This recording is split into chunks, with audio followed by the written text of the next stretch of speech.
À la fin du IVe siècle, l'Église a décidé de ne conserver que 4 évangiles, attribués à Matthieu, Marc, Luc et Jean. Ces évangiles sont devenus canoniques, c'est-à-dire officiels.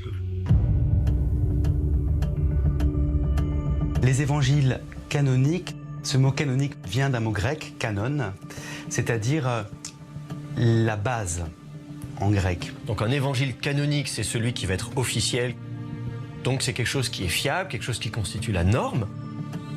4 évangiles retenus, pas un de plus.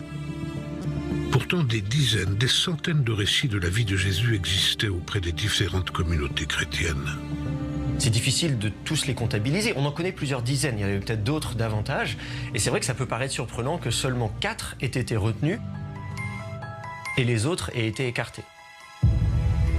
Ils n'ont pas seulement été écartés, l'Église a entamé une véritable purge des autres textes devenus non officiels. Pour éviter leur destruction, beaucoup de ces textes ont été cachés. C'est pour cela qu'on les appelle les évangiles apocryphes. Apocryphe, ça veut dire caché, secret. C'est un évangile qui a été mis à l'écart, qui a été tenu secret et donc qui ne constitue pas la norme. On ne retrouvera qu'une partie de ces textes, les derniers au XIXe et XXe siècle en Égypte.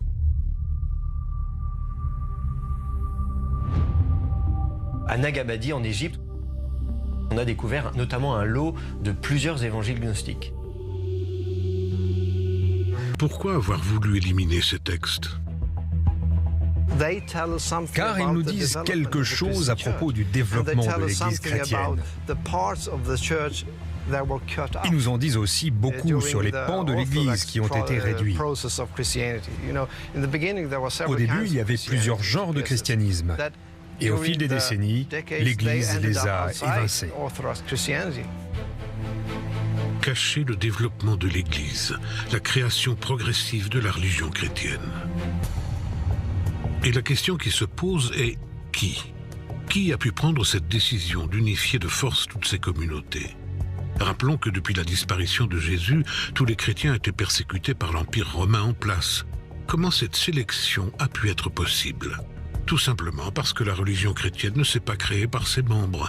Tout simplement parce que cette religion est devenue une arme politique, une arme de rassemblement massif. Chrétiens et non-chrétiens allaient devoir intégrer la nouvelle Église. Comme Église missionnaire, elle doit non seulement viser à réintégrer les non-chrétiens, mais également à réintégrer les églises chrétiennes différentes. La religion chrétienne est née d'un seul homme, Jésus-Christ. Et l'Église chrétienne officielle a été créée par un seul homme, Constantin Ier. En 312 après Jésus-Christ, l'empereur romain Constantin déclare que la religion chrétienne sera la religion de tout l'Empire. Pourquoi ? Constantin a très vite compris l'infini champ politique offert par les différentes communautés chrétiennes. Le pouvoir divin que lui conférait une autorité religieuse pourrait rassembler et fédérer tout l'Empire romain. En 325, il organise le premier concile de Nicée avec tous les chefs des différentes communautés chrétiennes, soit tous les évêques. Constantin officialise une religion unique, l'Église chrétienne. Toutes les communautés ont dû accepter, se résigner. Ceux qui croyaient en d'autres textes ont été persécutés. L'évangile de Barnabé aurait pu faire partie de ces textes interdits, car il réfute le contenu des textes anciens, la sélection arbitraire, née sous l'impulsion de Constantin, l'empereur tout-puissant. On sait qu'il y avait toute une littérature. Tous ces évangiles-là, ils ont disparu parce que l'histoire est écrite par les vainqueurs.